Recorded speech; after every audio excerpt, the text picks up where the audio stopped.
Who knows how many times she'd been there before she was found out? Sitting in her car watching me put out the garbage, or eyeing Daniel as he mowed the lawn, or making it all the way to our front door without knocking, stopping to riffle through our mailbox. What need did a view of the outside of my house fill in her? Why did she keep junk mail with my name on it? Because it was something I might touch? All those hours she'd spent, slouched low, trying to be inconspicuous, was she working up the courage to confront me? And if so, for what? Or was she just hoping her mere presence would work its way into my consciousness? And what had led her to finally start leaving traces of herself behind?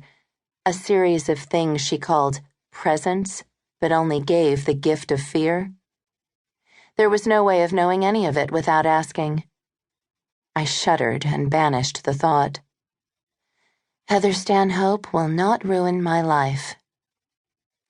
That sentence had become a daily affirmation said as often as my OCD-inclined husband washed his hands.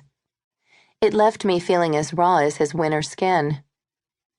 I heard footfalls behind me. A tall man in running clothes. I saw no more of him with my quick glance.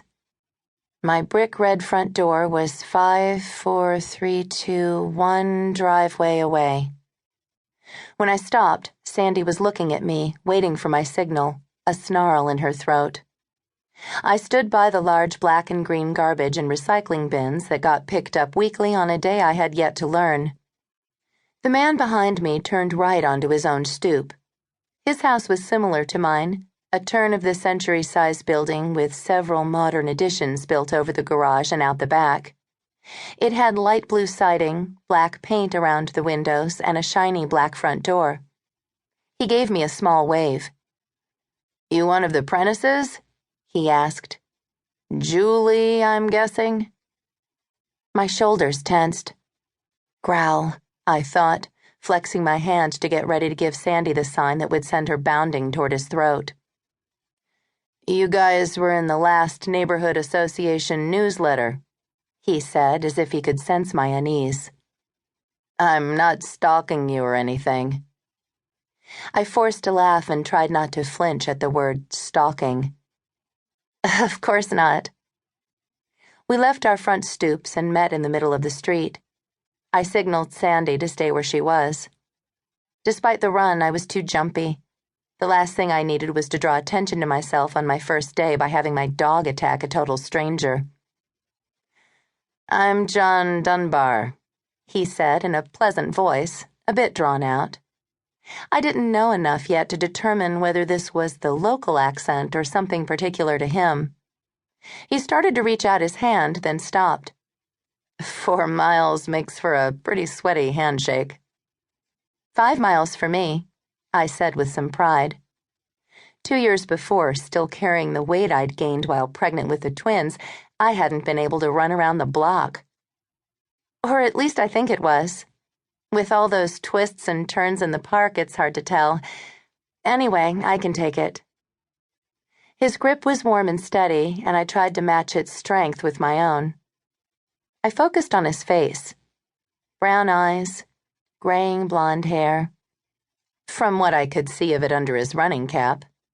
The kind of skin that would burn if left too long in the sun. Rugged. "I like a strong shake in a woman," he said. "So do I." "Ha! Well, another thing we have in common." "We have things in common?" "There's the running, obviously." "Oh, right." I felt flustered and looked down at the pavement. We were wearing his and her versions of the same Asics running shoe. "Look," I said, wiggling my toes so my shoes moved up and down. "We match." "Weird." "I'll say. These are my husband's running shoes." "Funny." "You think I'm joking?" He frowned. I was joking." "Ha. Not completely in sync, then." "I guess not." A creaking bike rounded the corner onto our street. A teenage boy was struggling up